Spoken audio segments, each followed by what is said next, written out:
been accused of practicing medicine without a license. It's a very grave charge, son. Are you aware that it's unlawful to practice medicine without a medical license? Yes, sir, I am. Are you aware that running a medical clinic without the proper licensing can place both you and the public in a great deal of danger? Is a home a clinic, sir?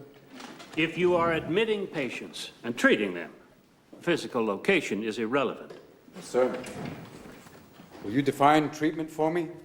Yes, treatment would be defined as the care of a patient seeking medical attention. Have you been treating patients, Mr. Adams? Well, sir, I live with several people. They come and go as they please. I offer them whatever help I can. Mr. Adams, have you or have you not been treating patients at your ranch? Everyone who comes to the ranch is a patient, yes. And every person who comes to the ranch is also a doctor. I'm sorry. Every person who comes to the ranch is in need of some form of physical or mental help. They're patients. But also every person who comes to the ranch is in charge of taking care of someone else. Whether it's cooking for them, cleaning them, or even a simple task as listening. That makes them doctors. I use that term broadly, gentlemen, but is not a doctor someone who helps someone else? When did the term doctor get treated with such reverence as, oh, right this way, Dr. Smith, or, excuse me, Dr. Scholes, what wonderful foot pads, or, pardon me, Dr. Patterson, but your flatulence has no odor. At what point in history did a doctor become more than a trusted and learned friend who visited and treated the ill? Now, you ask me if I've been practicing medicine. Well, if this means opening your door to those in need, those in pain, caring for them, listening to them, applying a cold cloth until a fever breaks, if this is practicing medicine, if this is treating a patient, then I am guilty as charged, sir. Did you consider the ramifications of your actions?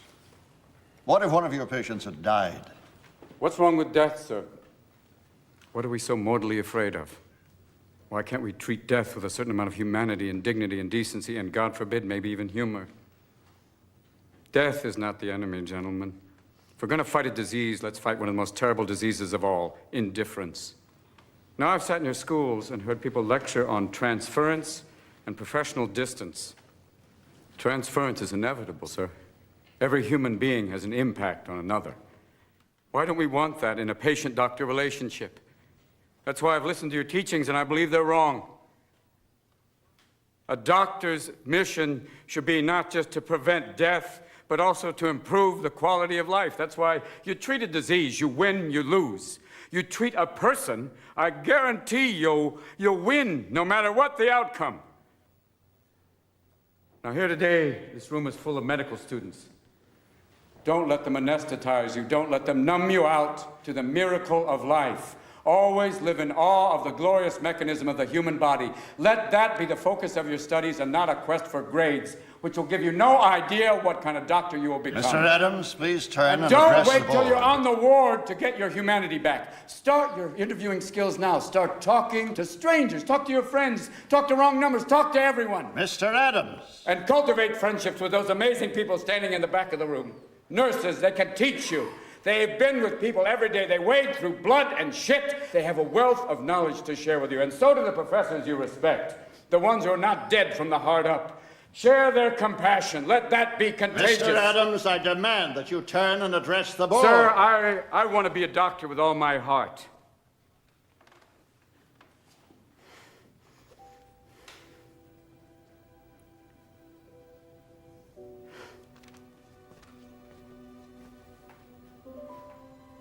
I wanted to become a doctor so I could serve others. And because of that, I've lost everything. But I've also gained everything. I've shared the lives of patients and staff members at the hospital. I've laughed with them. I've cried with them. This is what I want to do with my life. And as God is my witness, no matter what your decision today, sir, I will still become the best damn doctor the world has ever seen. Now, you have the ability to prevent me from graduating. You can keep me from getting the title and the white coat. But you can't control my spirit, gentlemen. You can't keep me from learning. You can't keep me from studying. So you have a choice. You could have me as a professional colleague, passionate, or you can have me as an outspoken outsider, still adamant. Either way, I'll probably still be viewed as a thorn. But I promise you one thing. I am a thorn that will not go away. Is that all? I hope not, sir. We will adjourn briefly.